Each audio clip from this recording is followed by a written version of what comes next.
Welcome to Links and Locks, Action Network's golf betting podcast presented by Bet365. I'm your host, Roberto Arguello of Action Network, and I'll be joined every Wednesday here by my co-host, Spencer Aguiar and Nick Bretwish. Today, we'll be previewing the course at Sanderson Farms Championship and covering head-to-head markets and placement wagers. We'll also give out our favorite outrights, and we'll have a quick look ahead to next week's Shriners Children's Open. So without further ado, let's get into it. Guys, it was a fun President's Cup, and we had some success with our Jordan Spieth bets. Yeah, Nick, I'll let you start with that. I know that was like your play that you liked, that you got all of us on. It was more so riding Justin Thomas and the Pro V1X narrative that worked out, and their boys. Obviously, we all thought they'd be paired together, and they were, and they just dominated. So the top U.S. captain's pick point scorer in Jordan Spieth, I believe the best price in the market last week we talked about was plus 330. Just hitting that bet alone, I believe I only had 4 bets. I did go just 1 of 4, and that still put me at 0.79 units of profit. So I cannot complain. It was an event I was more so looking to just watch than rather bet on. But yeah, no, it was awesome. Jordy's back. I'm really excited to watch him compete. That's usually when I like to bet Jordan Spieth the most, is in a very intense clutch situation. And I'm sorry here. What's the damn word I'm looking for? The President's Cup. We can cut that if we need to. The President's Cup certainly was very competitive, a lot more competitive than I thought. So good for the internationals with a depleted roster to really put up a fight and make it relatively close on Sunday. But Jordan Spieth got to the window, so love that. Yeah, he was not only the leading captain's pick and points getter for the U.S., but also the leading player in the whole competition, as he went 5-0. We weren't sure if he'd play in all 5 matches, but he did. So big win. Hopefully some people out there tailed us. Looking forward to this week, the Sanderson Farms Championship at the Country Club of Jackson. It's a course that we're familiar with. It's been a part of the fall swing. Spencer, you had a little bit of change of heart about some of the factors that you were going to incorporate in your model from the preview we did last week to this week. Yeah, so one of the things I mentioned on the show is that driving distance was something that I was going to incorporate. And, it's one of those things where the previous 2 years here have resulted in minor losses of around a unit for me in my recommendations. And while we can chalk it up to it maybe being too small of a sample size or a luck-filled putting contest, if you want to call it that, I didn't love how some of those cards were built from a structural perspective. So this go around, I tried to highlight where I thought I was overvaluing specific metrics. The one category that kept popping up for me was driving distance. And in fairness, you are going to get some of that empty data when nearly 45% of the scoring dispersion takes place with a putter in hand.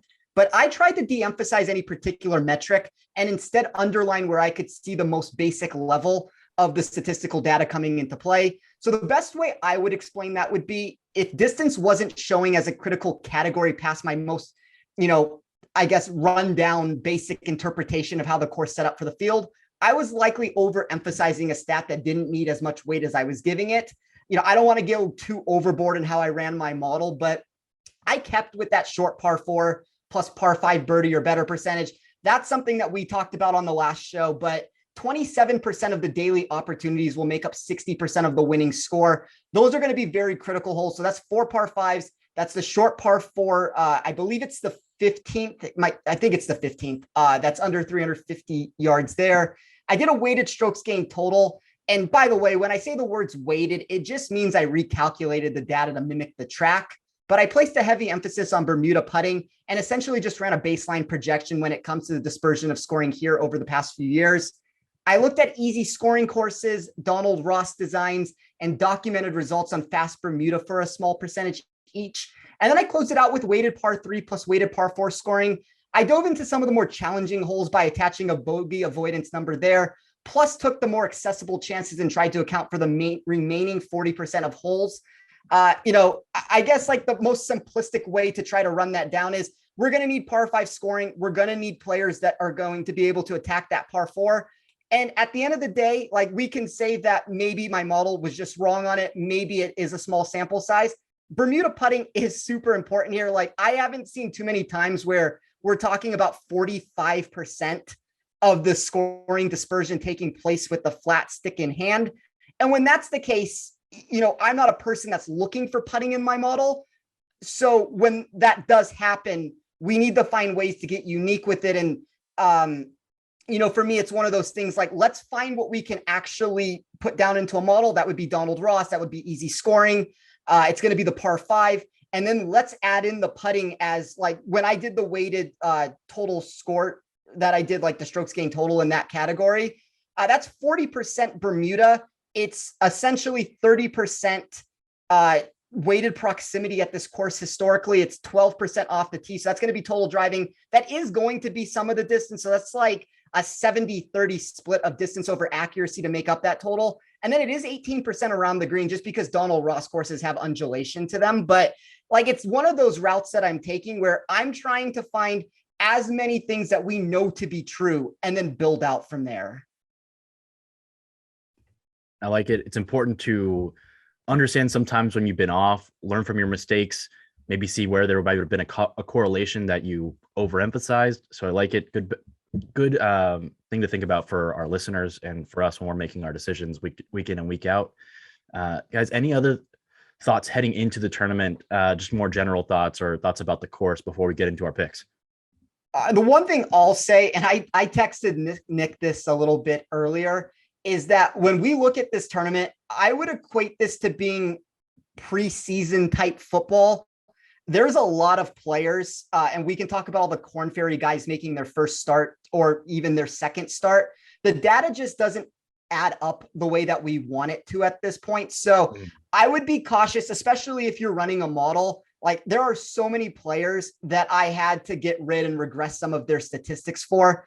And, a guy like Dean Burmeister, he's a player who still graded really well for me that I'll talk about a lot this week. But, I had to pretty much get rid of about 25-30% of the weights that I was putting on him, and he still graded well. And I'm going to go with some of those numbers, but just be aware of that. Of any of the players, like, that's going to be the classic trap spot that people are going to fall into, I think.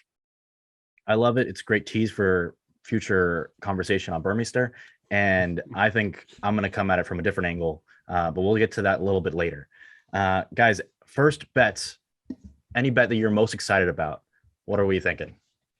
I'll start us off. A bet I seem to make every single week, and anybody listening knows that this is probably going to be a trap, but Russell Henley sucked me back in. My model's got him priced at proper at 16-1. Like Spencer said, I didn't weight driving distance that heavily. So obviously Russell Henley is one of the shorter hitters in the field, but his expected proximities within 100 yards and then even the longer irons grade out fantastic for me.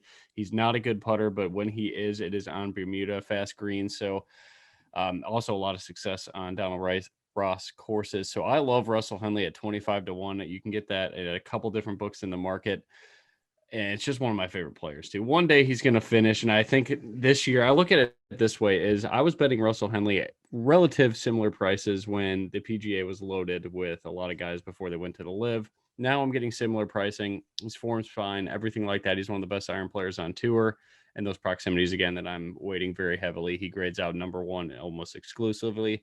So to get the same price with a lot of guys moving to the Live Tour, a lot of the higher competition that run him down every Sunday when he's got a lead, those guys are for the most part gone. So I think I'm getting a little bit of value here. My model seems to agree with Russell Henley at 25-1.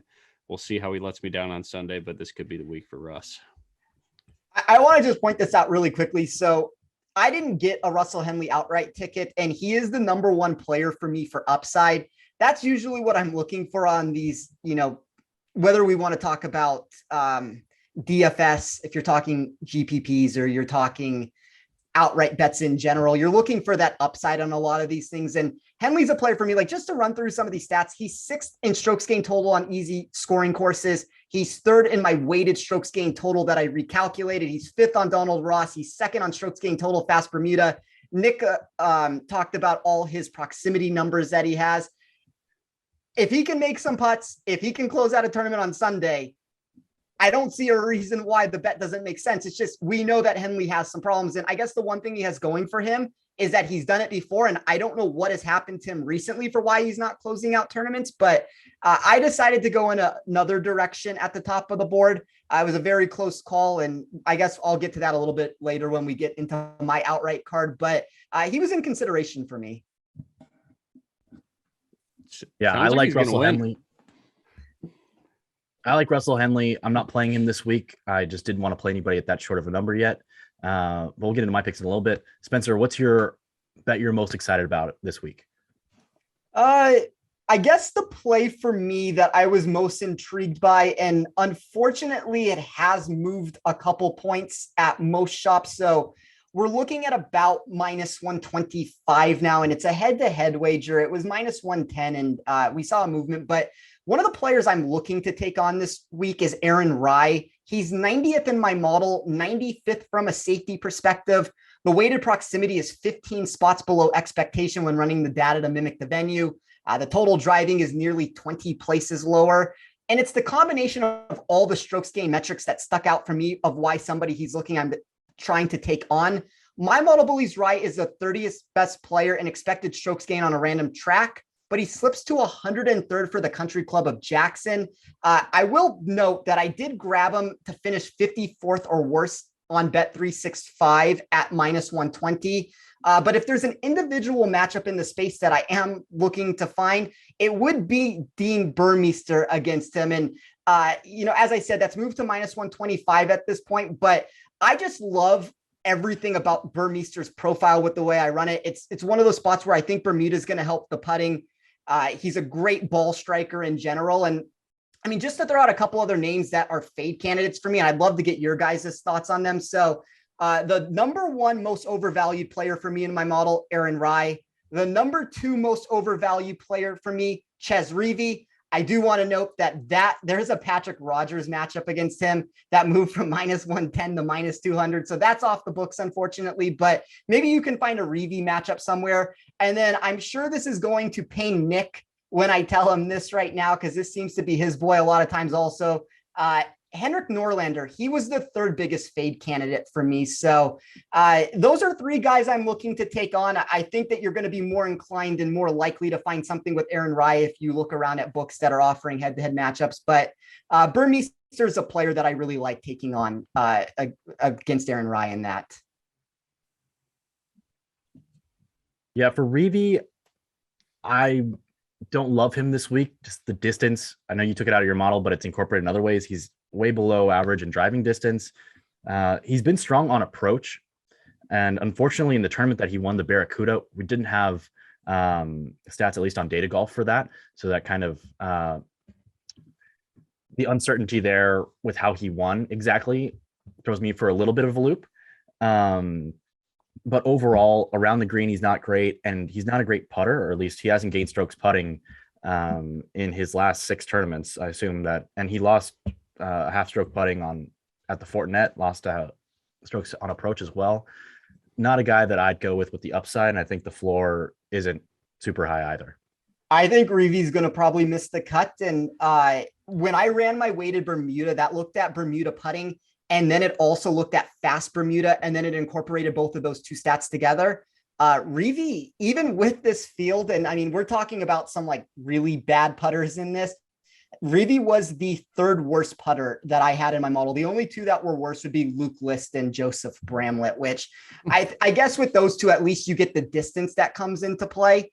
And I mean, as I said, I removed a lot of the distance, but I think Reavie's going to have problems. And it's like, Reavie, Rye, Norlander, these are three guys. And as I stated on a lot of the shows that we've done already, I'm trying to find miscut equity. And those three guys possess the highest miscut equity that I can find in my model. So that makes me more inclined to be willing to lay some juice in these matchups if I think I can get the bet done by Friday afternoon. And Spencer, it looks like last year here at the Sanderson Farms, Reavie gained over 2 strokes on approach in 2 rounds. And still missed the cut because he lost over a stroke and a half on the greens and then lost over a stroke around the greens. So I like that play. With my first play, I'm going to look at some of the Corn Ferry guys. I like Carl Yuan. I talked about him in the look ahead last week. I said 80 to 1 or better. He's out there at 101 right now. And we don't have as much data about him. So he's one of those guys on the opposite end of the spectrum where you might want to bump him up, or you just don't really have a great read on him from your model because we don't have data because he was on the Corn Ferry Tour. But at the Fortinet, he gained over a half stroke off the tee, and he gained almost a full stroke on approach, and he even gained strokes around the green, but he lost 2.8 strokes with the flat stick and missed the cut as a result. He's a guy who had a lot of success on the Corn Ferry Tour. He had just over 20, I think he had like 22 or 23 starts last year. Yeah, he had 22 starts and he had 7 top 5 finishes. So he's a guy who has that upside, and he also had a win at the Louisiana Open, and he's long.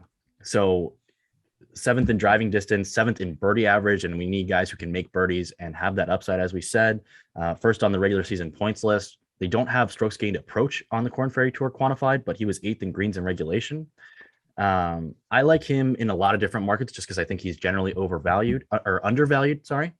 He, as we said, is plus 10,000, 100 to 1 to win the tournament. And he's priced at plus 400, which would imply just a 20% chance. So you got a 4.7% edge in theory right there. I think it could be even higher. So I'm going to play him at a top 20. That's my best bet. And I like him in outrights. And I think next week potentially could also be a strong course for him in Vegas. But before we talk about that, guys, what other picks are we excited about this week? I just want to really. Go ahead, Spencer. I just want to really quickly touch on what Roberto said. So, and not that I'm always looking at some of, these other markets out there, but there's 5 players that are receiving a lot of sharp money on them. Carl Yuan's one, Patrick Rogers, Wyndham Clark, Luke List, Seamus Power. I also am going to have Carl Yuan as part of my card this week. So I took him at plus 300 to come top 40. And my model doesn't necessarily agree, but it doesn't agree for all the reasons that Roberto just mentioned. So I don't have enough data to trust it. And it's pulling from the missed cut at the Fortinet right now with him. And we know that like anytime you miss a cut, the stats are obviously going to be worse just naturally with it. And when you look around in different sectors of the space in general, if we're talking about a top 40, he ranges from plus 125 all the way to plus 300. So I'm willing to just blindly number grab in this spot and trust some of the sharper Corn Ferry experts out there. And I think you're onto something there, Roberto. It's just too good of a number with everything that's being told to us from people that have better data on the Corn Ferry Tour than I do. And that's not necessarily a route that I usually take, but I'm just kind of going to close my eyes on this one, trust the data of what other people are telling me. And I think that there's a lot of ways to play him in this market. I've seen him as low as like 55 to 1 to win this tournament. So that means something to me. And to add on to that, I do not have a lot of data on him. It's more like expected based on what he did at the Fortinet for the most part. He ranks 13th in my model overall for upside. So wow. I love the ticket. I'm going to ride it. I think I'm going to put him in my DFS lineups too. So Roberto, I'm in. My model pulled his name as irrelevant. It pulled something different from me also. Yeah, so it's like Carl. Yeah, my bad. Cut all that. Sorry about that. Go ahead. Hey guys, before we get further into our picks, I wanted to have like a little high level discussion. So we know that last week was the President's Cup, and there aren't very many players from the President's Cup field from the President's Cup competition in this field. And the only player on the US side is the defending champion, Sam Burns, who is listed at around 10 to 1 on most books. And on most books, nobody else is shorter than 20 to 1. So the market's telling us that he is the best player in this field by a decent amount, and he won last year. Coming off of the previous 72-hole tournament, and the only one so far this year, where Max Homa defended in a field that maybe wasn't as strong and also didn't have a lot of other elite players playing, although this field is even worse, and you could argue that Sam Burns is a better player than Max Homa. How high, so on a scale of Max Homa right now to peak Tiger Woods, how high, or who, as a player comparison, how high do you have to have a player rated to be able to play someone in a field like this at 10 to 1? The way I run my model, I mean, they have to be massively ahead of the field with the way I run my numbers. So I am simulating it out in the way that I do it with it. I don't have 10 to 1 being proper on him. I will say that, I mean, I don't think it comes as a shock to anybody listening that Sam Burns is the number 1 player in my model. He does possess the best win equity. And I like him. Like, I mean, like you run into these situations, and maybe that's one of the reasons why I am going to be a little bit more cautious with my outright card in general. I think anybody that's like writing him off because he's coming from the President's Cup or they're thinking he can't repeat, I think you may be making a mistake in that regard. Now, that doesn't mean I can get a ticket on him at 10 to 1.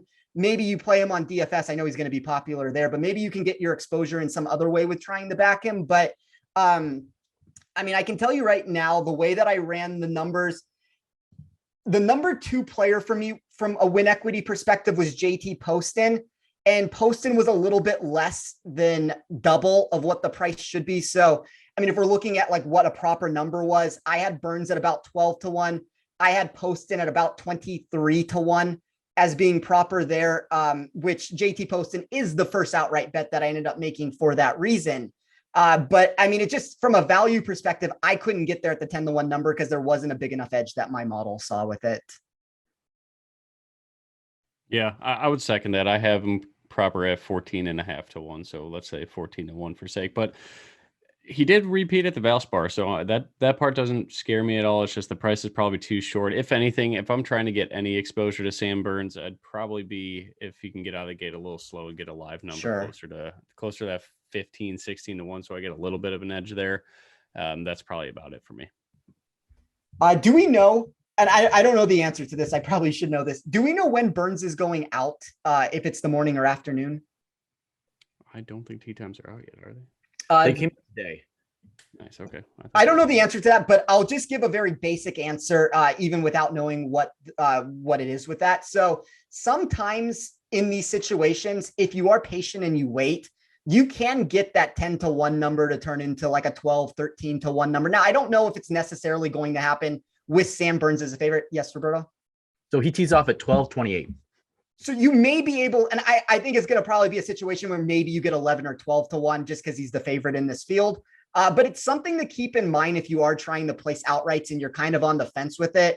Some of these guys you can wait on for a second and you might be able to get a point or two more. And, sometimes that's the whole difference of placing an outright or not.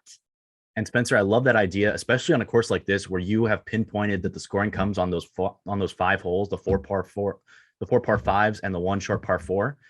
If he stumbles somewhere else and he still has a lot of those holes to go, he'll be teeing off on the first tee.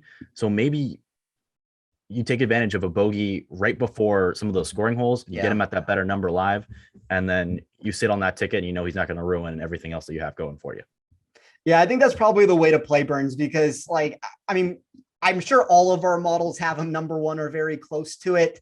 It just comes down to one of those situations of where do we actually jump in if we try to get exposure, and it depends on how big our cards are to begin with, because if we have too much exposure built in from the start, you don't really want to start placing wagers in an in-tournament perspective and then you run up these outright bets because they are going to be the most volatile wagers for us to hit. So I always try to diminish the exposure that I have in that market. And I mean, I can tell you right now that I am a little bit more exposed than I generally am. So I have 0.88 units. And a lot of that reason comes down to, I did start with JT Poston at 27-1. And then I also took Davis Riley at 45-1. I mean, that eats up a lot of the juice that, or the units that I'm laying out in that regard anyway with it. So it doesn't mean that I don't have room. I mean, he'd probably have to get to over 20-1 for me to start considering. And just to throw it out there, I typically bet guys to win around 7.5 units or higher. The higher situation comes down to when I have these really big discrepancies on them. So like, I'll give one example. Corey Connors at the Valero, I guess that would be 2018, I believe, 2018, 2019, when he won that tournament. He was 250-1. My model thought he should have been a 40-1 golfer in that field. I bet him as if he was a 40-1 golfer to win 8 units. So I had a massive ticket that came into play on that. That's one of the ways that I get more exposure to these outrights. But, it's going to be difficult in these spots with like a Sam Burns because the number's just never going to get high enough where it's going to make sense for us to do something like that. So it's just something to keep in mind, though, in general, when you're making these outright bets. Spencer, you touched on that you have Davis Riley on your outright card. I actually have him as my only guy under 100-1 on my outright card. Can we talk about why you like Davis Riley to win this week? Sure. So I think his ball striking seems to be a perfect fit for the Country Club of Jackson, as he's one of only 2 players who ranked inside the top 40 of every metric I looked into for the track. I think if the putter can get hot for a few days, I wouldn't be shocked if he gets himself over the hump during a fall event. And we're always trying to predict, or at least, we talk on this show about golfers that we want to look in future events. I would keep him on my short list throughout this entire fall swing. He's a player that I'm probably going to have a lot of exposure to over the next 2 months. And it just comes down to the ball striking with no matter how you want to run it. So the off the tee numbers look really good in my model. The weighted strokes gained total here is inside the top 7 for him. That's something that's going to mean a lot for me. And then overall birdie or better percentage, he's 6 for me. And we know that you're going to have to make birdies here. So get hot on the short par 4, get hot on these par 5s. We know the iron play is going to probably be good. The off the tee game's good. I'm going to take a chance on him. And it's another thing that I think I said last week or maybe 2 weeks ago. We want to make sure on these outright bets that we take an aggressive approach with the players that we're backing. So we want to grab guys that have a higher ceiling and maybe a lower floor. Like if Riley misses the cut, that's going to be the same as a missed cut. A missed cut is going to be the same as a second place finish there. So we want to try to shoot for players that have a chance to win a tournament. And Riley's one of those players for me where his upside from a win equity standpoint does take a big jump in. I mean, you could make the same argument about Russell Henley, which is why I think Nick's play does make sense there. But there's only so many players that you can take sub 50 to 1. And I decided to go for JT Poston and Davis Riley. But I mean, there's a couple other guys, Henley, if you want to include him into the mix of somebody that does have upside at this tournament. Yeah, Spencer, I think you put it really well. You touched on pretty much everything I was going to touch on. You talked about that elite approach game where last year he gained over 1.5 strokes in 4 straight tournaments where he has that tendency to run hot. And so I like that for that big upside. You mentioned the birdie or better percentage. And he's someone that I'm going to be playing quite a bit this fall as well, unless the number takes a big dive, but hopefully we'll cash in on that if it does. Yeah. He's a guy who got down to 30 to 1 or lower a lot last year toward the end of the season and after that little run of success. And so you get him at 35, 45 to 1 out there right now. I think that's incredible value, especially in this field. So in a similar way of thinking like Nick had with Russell Henley and a guy who we believe in and the value of the field isn't great, I like the play. Nick. Real quick to add on that, what are your guys' thoughts? Minus 126 is the best number I could see in the field in a matchup against Joseph Bramlett for Davis Riley. Because I love Riley too. It just seems like when Spencer took the bet, we were texting, that number kind of disappeared pretty quickly. So I don't want to chase a bad number, but I do love Davis Riley in every aspect. So I was trying to find a matchup where I could ride him, but Joseph Bramlett, I know he looked great at the Fortinet, but his iron play and putting, it doesn't scare me. I feel like that's kind of a misprice. I have him like minus 150 in that matchup there. Yeah. I mean, the one thing I'll say to that is I do know sharp markets love Joseph Bramlett. Yeah. I'm not under the same assumption as a lot of those bettors are. So he's 74th for me overall. He's 69th from an upside perspective, 77th for safety. I mean, really the one big takeaway from him, or the two big takeaways that you're going to like, is the ball striking will look good if you gear this towards a total driving distance sort of a standpoint with it.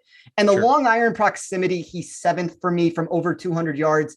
I mean, if that means that he can score on the par 5s, maybe a little bit better, which my model does seem to think he's 11th there. I'm trying to figure out why my model dislikes him so much, because I mean, those are pretty good totals there. I guess it just comes down to the Bermuda putting with him being dead last in the field. That's going to hurt. But I don't know. I think that Bramlett, from a head-to-head perspective, is probably somebody that might be worth taking on because he is volatile. I think Bramlett, if you're considering him as like an outright bet, maybe makes more sense in that regard, just because he does have those high-end metrics that you're looking for. But I agree. Like, my model has that closer to like a minus 155, minus 160 total as it is too. So, I mean, from a value perspective, there is an edge there. I just think Bramlett possesses some of the high-end metrics that you are looking for this course. Certainly. Nice. All right. I appreciate it. Guys, any other outrights that we have for this week? Yeah, I'll run through all of mine really quickly. So I mentioned Poston at 27 to 1, Davis Riley. I took Dean Burmeister at 65 to 1. So I've talked about him a lot this week, but he's one of the higher ranked golfers in the world playing this event. And it likely was a snub that he encountered from the international team last weekend at the President's Cup. Don't be surprised if he takes out his anger with his driver at the Country Club of Jackson. I know that I keep saying distance isn't a prerequisite, but it does go nicely with his putting increase on Bermuda. I took Seamus Power at 65 to 1. Power has a really strange profile to consider, but let's focus more on the long-term form than the recent bump in the road since the Open Championship. His metrics for these specific holes at the track rank him first in par 4 scoring, sixth in par 5 birdie or better, and 100th in par 3 average. The one thing I want to note about being 100th in par 3 average, when I do add in some of the bogey avoidance numbers for him, that propels him up. And that's one of the reasons why he's top 10 in this field when looking at all 18 holes. I took Mark Hubbard at 110 to 1. I do like this nuanced approach I have taken in attacking the card from a more open-ended strategy of an array of skill sets. Hubbard ranks third in strokes gained total on easy courses, fourth in weighted proximity and inside the top 25 on these 5 accessible holes. And then the 2 long shots this week, Rory Sabatini, 150 to 1. Even at 150 to 1, I would need more than a Donald Ross narrative to back Sabatini in the outright market, but I can find enough interesting results in his profile where I think this warrants a bet. He ranks 8th in putting from 5 to 10 feet and top 10 around the green, which probably in fairness doubles down the viewpoint of Ross design suiting his game more than anything else. But 150 to 1 seems like a really respectable tag there. And then I took Vincent Whaley at 250 to 1. Whaley and Sabatini are guys that I also am going to have top 40 bets on. So you can find Whaley at plus 360. You can find Sabatini at plus 270. Burmeister, who I mentioned, you can find him at 130. That's another player I'm betting. But Whaley ranks 20th in my model for upside. And it's that unique situation that my model's presenting where the safety grade only pushes into just outside the top 40. So I think that you have some of the upside you're looking for on an outright ticket, especially at 250 to 1 odds. And I think you have some of that built-in safety at a plus 360 number, which is just kind of an ideal situation with the way I ran my numbers. So that's one of my favorite bets from at least a placement wager this week. I'd love to get your guys' take on the only other outright I have outside of Russell Henley. I think this is something I'm kind of going to wait and play live other than the second ticket here is Seamus Power at 50 to 1.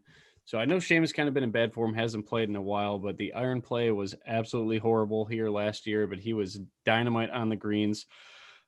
He's obviously fantastic Bermuda putter, but after this tournament, I believe he went on to finish in the top 25 in 8 of his last 9 events. That's really when Seamus Power started to come on the scene. Spencer and I have been talking about this guy for a couple of years, and then he just tears it up in the fall swing last year. So my mom's got him at 38 to 1. It really likes everything about him. So to get 50 in the market, I found a ton of value on Seamus Power. And the thing I do like about Seamus Power is he also has win equity. He's done it before. So I feel like it's a nice buy low. Hopefully he can just get his form 1 week earlier than he did this time last year. So Seamus Power at 50 to 1.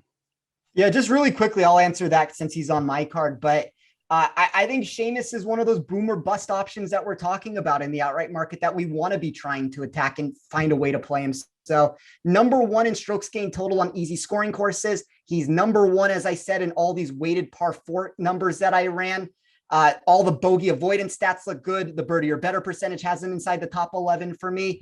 I think this is an ideal spot for him. And I'm right there with you, Nick. Like I have him in the 30 to 1 range of what I had being a proper price. And that doesn't mean he's going to make the cut necessarily, but more of what that suggests is if he does make the cut, my model believes that the upside that he presents makes him have more of a chance to make a run to win the tournament.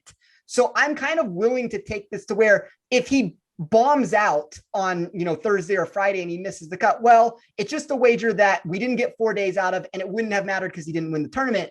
But if we get those high-end numbers that actually come into play, that's what we want out of this. We want players that on Saturday evening, Sunday morning, actually have a chance to win this tournament. And Seamus, for me, was the number 5 player when it came to win equity in this tournament. So I think it's a mispricing. I do think there's volatility, but I really like that play, Nick.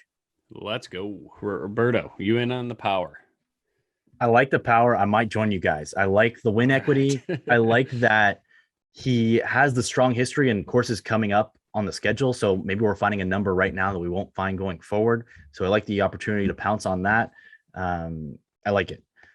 With my card this week, I only had the one guy at less than 50 to 1 with Davis Riley at 45 to 1. But I did take a couple other long shots. I'm trying to play some of these younger players who maybe the books haven't caught up to yet. One of those guys is Austin Eckroat. I got him at 150 to 1. He had a great college career, NCAA champion at Oklahoma State. and he's got a high floor. So this might be a guy to look at in matchups. On the Corn Ferry Tour, he finished in the top 25 in 10 of 16 starts. And then he had 3 top 12s in his last 7 Corn Ferry Tour starts, including including a second place finish at the Corn Ferry Tour Championship. Last week or 2 weeks ago at the Fortinet, he gained 0.7 strokes off the tee, and he's one of the longer guys on the Corn Ferry Tour. So I think this is another shot with upside at 150 to 1. Maybe we won't see him at this number going forward if he has a big week. So I'm willing to sprinkle him and see if there's anything out there. And then I'll do one other long shot that I have, Hayden Buckley. He's a guy who doesn't quite hit it as far as some of the other dudes, but he's 13th in strokes gained off the tee last year because he's an incredibly accurate driver of the golf ball off the tee. He's also someone I'm going to be looking forward to next week, but we'll talk about that later. Last year he gained, so 2 weeks ago at Fortinet, he gained 1.39 strokes off the tee, which led the field. And he lost strokes everywhere else. So it was pretty ugly. So maybe we're getting a buy low spot with him at 130 to 1. He's also got some Southern ties. He's from Chattanooga, Tennessee, played golf at the University of Missouri. So he should be familiar with the area. And then last year he had a tie for 4th here. So he's got some experience on the course, some good course history. He doesn't have a great birdie percentage or par 5 scoring percentage, but he's playing with a hot driver right now. Last year he had a really dark period of time where between mid-March and mid-June he missed 7 of 9 cuts, and then after that, outside of a withdrawal, he made all 7 of his last cuts, and then he missed a cut at the Fortinet. So hopefully that was him just shaking off the rust. He comes back in a little bit more focused this week. He's got some good course history, got a little bit more confidence. And 130 to 1, I think there's a little bit of value there. You can also get him at plus 450 for a top 20, as he might not be a guy with that top upside without that birdie or better percentage, but maybe he's got a higher floor right now, as he's been driving the ball really well, really accurate off the tee, as we said. But I also like him a little bit better next week. So I'll keep an eye on him this week with an eye toward next week as well.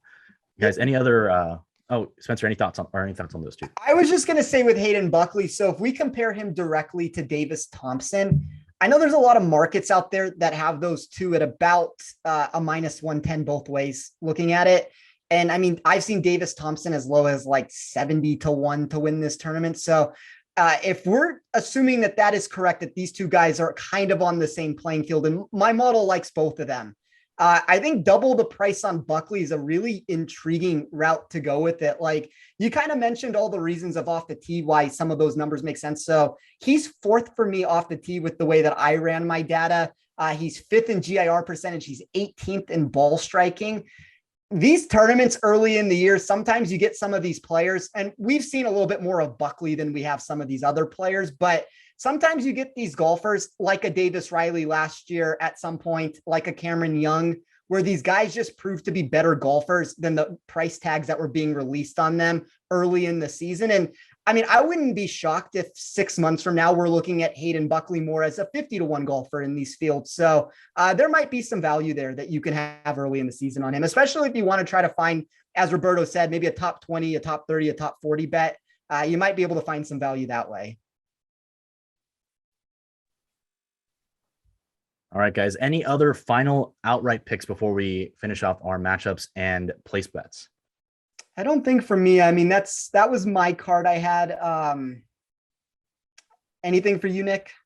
Yeah, just one other thing. I did take Steven Yeager again to finish in the top 40 at the best price right now in the market is at plus 130. So he did finish tied for 6th or 26 here last year. I believe that was with Nick Hardy, another guy that I was looking at, but just can't really do it right now with the form. But Yeager really struggled with his irons last week, so my model thinks it's a good time to kind of buy low on him again at a plus number. He did still finish 43rd, so with bad iron play, usually his historically a good iron player. So I like Steven Yeager there, and I do like the course history of a tied 26 here last year. Yeah, I have a 47 spot improvement on Yeager when it comes to weighted proximity to mimic this venue versus any course on tour. So you can expect him to be 47 spots better is essentially the way that reads. Nice. Feels like we're all in, it feels like we got a lot of positive momentum behind each other's picks. So I like that this week. And obviously last week we had that with the Jordan Spieth bet. So let's keep it rolling, guys. place bets. Any other ones that you guys want to highlight? I think I mentioned the Alex Smalley play at plus 145 that I have. And just to give some reasoning behind it. So the par 5 scoring has been questionable because of his inconsistent around the green game, but the long irons rank second in this field. And the reason why I like this play as much as I do is because we see him improve by 45 places when comparing his Bermuda putting splits versus all grass types. I think if he can get a jump there, it should just naturally increase his par 5 scoring potential. So my card in the top 40 section, just to run through all of them, Burmeister at plus 130, Smalley at plus 145, Sabatini at plus 270, Whaley plus 360, and then Carl Yuan at plus 300, which Roberto alluded to earlier. And guys, before we get into any other place bets, I want to give a friendly reminder that the Links and Locks podcast is proudly presented by Bet365, the world's favorite sportsbook brand. Sign up with promo code ACTION to get Bet365's exclusive sign-up offer in New Jersey and Colorado. Bet $1 on any game, get $200 free. So with a potential 200 free chicken nuggets, who else are we looking at for place bets, Nick? That is it. Very short card for me, like we talked about earlier, just limited data. So I'm kind of letting the fall swing progress a little bit before I start to open up the bankroll a little bit. All right. I've got one last one. I like Callum Tarrant this week at top 20 for plus 450. He's finished in the top 27 in 5 of his last 8 starts. 78th in strokes gained off the tee last year, but 15th in driving distance. Not awesome in birdie or better percentage. He's above average and 71st on the tour. 59th in strokes gained approach, but he's trending up as he had strokes gained on the field in 6 of his last 8 tournaments. I think he's a guy who may not have that win equity, but a guy who I think might have a little higher floor this week. And in a weaker field, I think plus 450 is pretty juicy. So I'll throw a dart on him. Yeah, I'm always in for Callum Tarrant, so you don't have to convince me. I'm in. I'm riding it. Let's go. Yeah, good distance, good long iron proximity. If you get rid of the 2 missed cuts that he's had recently, 27th at the Wyndham, 20th at the Rocket Mortgage, 7th at the 3M, 22nd the week before that. So there was a lot of good form he had before that little hiccup.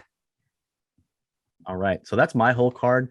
Guys, any final bets that we haven't talked about yet? No, not for me.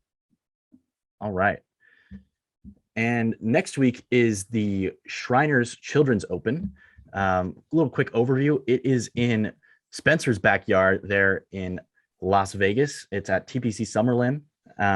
It's par 71, measuring just under 7,300 yards, and it features bent grass greens. So 3 different greens in 3 consecutive 72-hole tournaments on the PGA Tour. Spencer, any initial thoughts on TPC Summerlin? So it's one of the only courses in the world, if we're talking about a PGA Tour venue, that I've played before. So I know a little bit of something about this course. So as you said, it's just under 7,300 yards, par 71, bent grass greens. The course itself meanders through arroyos and canyons. It features that lush bent grass and then friendly Bermuda rough. That's something to keep in mind. The course itself is about 15 minutes away from my home, and the property is probably, in my opinion, one of the most visually aesthetic in the city. But for what it brings in looks, you do lose some of the difficulty along the way. They added 102 bunkers, or redid 102 bunkers, I should say, in 2018 to try and add a little bit more challenge, but it hasn't appeared to do much with the average winning score coming in at 22 under during that time frame. In my opinion, the only real defense of the course itself would be wind. We will see if that becomes an issue as we get closer to next Thursday, but I don't think people realize how breezy it can get in Vegas. And I'm saying that to somebody, Nick, who's in like the Chicago area. So he knows about wind himself, but I think overall golfers that can demonstrate ball striking ability and strategy off the tee should probably be able to exploit TPC Summerlin in an ideal situation. But it's not as if we're anticipating anything that's going to be too grueling for the field. Maybe a little bit of weighted tee to green if you want to look at that. As I said, the strokes gained total on bent grass greens will come into play. Strokes gained total on easy courses. I did notice one of the things that's worth mentioning is there's some short par 4s and those par 5s that are going to be crucial, not as much as we see this week, but that also comes into play. The 3 par 5s and the 2 short par 4s, as I said, are the most accessible there, but most of those come during the final 6-hole stretch. There is a challenging par 3 17th. That will be the only real test for the players coming in, but keep that in mind if you're a live betting on Sunday. A lot can change very quickly on that final closing stretch. Charlie Hoffman week, right, Spencer? Every guy that has Vegas connections week. I've never played golf in Vegas when it wasn't like 20-mile-an-hour winds. So I will bank that it's going to be windy. It just always is out there. It always picks up, and in the afternoon, it'll pick up more so. So I do think at least attaching strokes gained total in the wind is something that you should do now. Nick, you and I have talked about it before of how much you should actually put into the weight on that. But I don't know. I mean, in my opinion, somewhere around 10% seems like a pretty steady number for Vegas. I like that. Guys, any names you're initially looking at for next week at TPC Summerlin? I'll give you a couple. So Aaron Wise's home course is TPC Summerlin. I wouldn't be surprised if he tries to take out some of his anger on this venue for missing the President's Cup. Taylor Montgomery is from Vegas and went to college at UNLV. I'm curious to see how he does this week, but I think TPC Summerlin might set up better for him. I do like him this tournament also. I don't want to make it sound like it does. I don't, but I think that could be a good venue for him. Sahith Theegala, I think that that's a good setup for him. And then two players that I would keep an eye on. Don't know if either is going to necessarily play, but Siwoo Kim has found success out here before. And then same with Luke List if he shows any life whatsoever at the Sanderson Farms. Like, I prefer him to not top 5 the tournament to ruin the number. But if you notice anything with him, he's had a lot of good success at this course in the past. So I think the venue sets up well for him. Note 2 production. We can do Siwoo shaking that ass from Jordan Spieth clip in there if we like. I like. Yeah, Spencer, I like those initial thoughts. I'm also going to be, as I said, looking at Hayden Buckley again. Finished 8th there last year. I like the driving accuracy on a course where I think driving accuracy plays a bigger role than it does this week. Par fours in between 400, 450 yards are, I think, 6 of 11 in that range. I'm going to keep looking at the rookies, Carl Yuan and Austin Eckroat. If they keep getting those big 100-to-1-ish odds, I'll be playing them next week. And then I'm excited because next week, if it's like last year, it's going to have a stronger field than this week. So hopefully we get a little bit more value in the mid-tiered. We can get some better value in that area of odds. Wanted to ask Nick if you had any other players you're looking at for next week. No, not at the moment. I mean, I'll certainly give Charlie Hoffman a look if he's in the field, just because I always love betting on that guy in windy conditions. But the form, was it the Rocket Mortgage Classic? He comes out of nowhere and top 10s it. But other than that, I'm kind of a week by week basis here. Just really quickly. So I would look at TPC courses. I think like that's a prototype that really rolls over well. Like we see a lot of the same guys produce there. Nick, I know what answer you're going to give me right now, but do you know who is a pretty good TPC player? Not me. Jason Day. I shoot. Jason Day. Yeah, always Jason Day. I like Jason Day. He's good in the win too. Well, it's a 50-50 choice with it. I mean, and Jason Day is good, and I think he's good at TPC also. But one of the players that I've always noticed that's popped up, Webb Simpson. And we can end the show. Just a name to keep in mind. So you're looking at Webb Simpson, Spencer. Nick is looking for the seagull to spread his wings in the desert. Another player who I'm looking at, and we mentioned Jason Day, guy who's looking to regain form from after injury. I wanted to ask, Harris English is in the field this week in Jackson, and he's a guy who won multiple times on tour in the 2021 season. Last year, didn't play very well. He was injured, not 100%. Tied for 9th at the Fortinet, but he didn't hit the ball great on approach. So I'm not playing him this week, but he's someone I'm keeping an eye on. What needs to happen for you guys to back Harris English in the fall? Iron play. Need the iron play back. Yeah, I would agree with that sentiment. And my model likes Harris English this week. Now, I will say I'm running it from a longer term perspective. I know some of the sharper markets out there absolutely despise him. Like, he's an underdog in every single matchup that I found. And that's one of the reasons why that eventually pushed me off of him.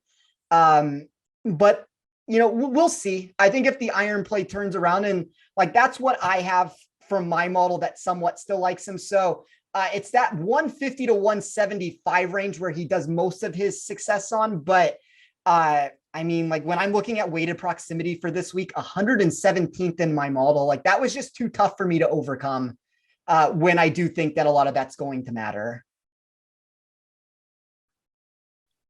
Awesome. Guys, any final thoughts you want to share with the viewers and listeners before we head out? I mean, if you want a prediction for next week, if we're talking about players, I mean, there's probably, if we're trying to attach odds to it, there's probably, I don't know, plus 800 chance that Jason Day files a restraining order against me at some point during the week.